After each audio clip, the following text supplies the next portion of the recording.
चला तर मंडळी, आषाढी एकादशी निमित्त आपण बनवणार आहोत एक नवीन पदार्थ. तर बनवायला सुरुवात करण्या अगोदर सर्वांनी चॅनलला सबस्क्राईब करा व रेसिपी आवडल्यास लाईक शेअर करा. चला तर आपण लगेच सुरुवात करणार आहोत रेसिपीला. वेळ न घालवता त्यासाठी आपण एक वाटी भगर घेतलेली आहे. भगर आणि थोडासा शाबू तांदूळ घेतलेला आहे. हे आपण पाण्यामध्ये भिजत घालणार आहोत. भगर आणि शाबू तांदूळ दोन्ही एकत्र 2 ते 3 तास पाण्यात आपण भिजत ठेवणार आहोत.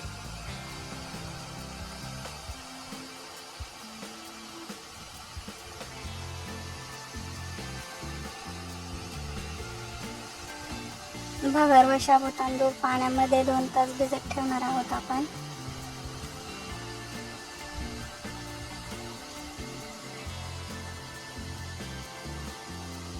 पाणी टाकून घेऊ आणि भगर आणि शाबू तांदूळ दोन्ही आपण स्वच्छ धुवून घेणार आहोत.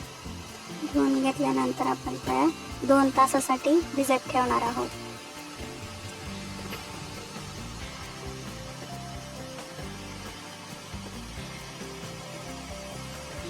दोन तासासाठी आपण भिजायला ठेवून देत आहोत. भगर आणि शाबू तांदूळ भिजवून घ्यायचे आहेत. 2 तास 2 ते 2.5 तास. चला तर आपण त्यासाठी थोडेसे शेंगदाणे, हिरवी मिरची आपण मिक्सरला छान बारीक करून घेऊ. आणि छान बारीक झाला का मी गॅसवर कढई गरम करायला ठेवलेली आहे. त्यात थोडं गावठी तूप टाकून घेतलेलं आहे आणि आपण बारीक केलेलं वाटण यामध्ये टाकणार आहोत.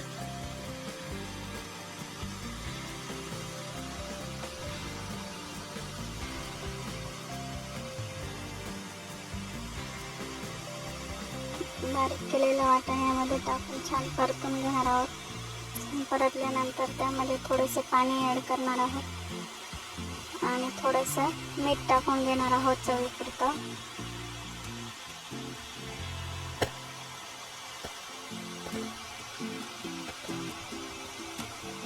तुमच्या आवडीनुसार तुम्ही मीठ टाकू शकता. चला तर 2 तासानंतर आपण बघूया. छान भिजलेली आहे भगर आणि शाबू तांदूळ, तुम्ही बघू शकता. भिजलेले यामध्ये थोडंसं पाणी टाकलेलं आहे. तर थोडं पाणी आपण बाजूला काढून घेणार आहोत आणि मिक्सरला छान बारीक करून घेणार आहोत. जास्त बारीक पण नाही आणि जास्त जाड पण नाही, असं रवाळ वाटून घेणार आहोत मिक्सरला.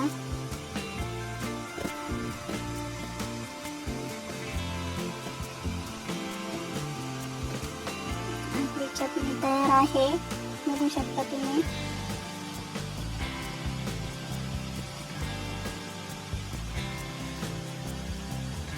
मिक्सरला छान बारीक करून घेतलेलं आहे. थोडंसं मीठ टाकून घेणार आहे. तुम्ही बघू शकता बॅटरमध्ये थोडंसं पाणी टाकून घेतलेलं आहे मी. आपण पाणी जे मगाशी साईडला काढलं होतं ते सर्व पाणी मला यामध्ये लागलेलं आहे. बघू शकता तुम्ही बॅटरची कन्सिस्टन्सी.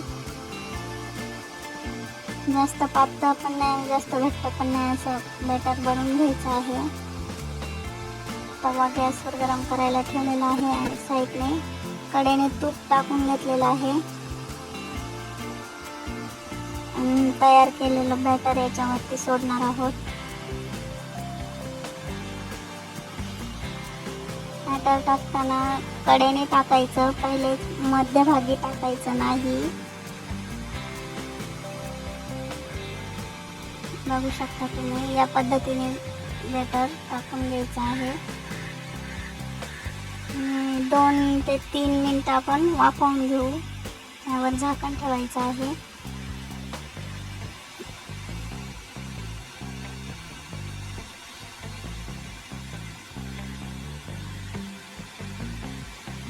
आपली छान अशी उपवासाची धिरडी तयार आहे.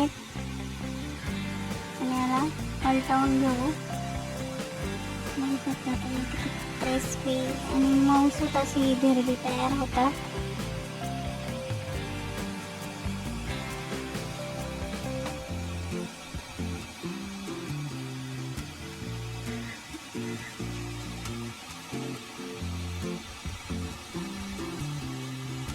चला तर आपण पुन्हा एक बनवून घेऊ.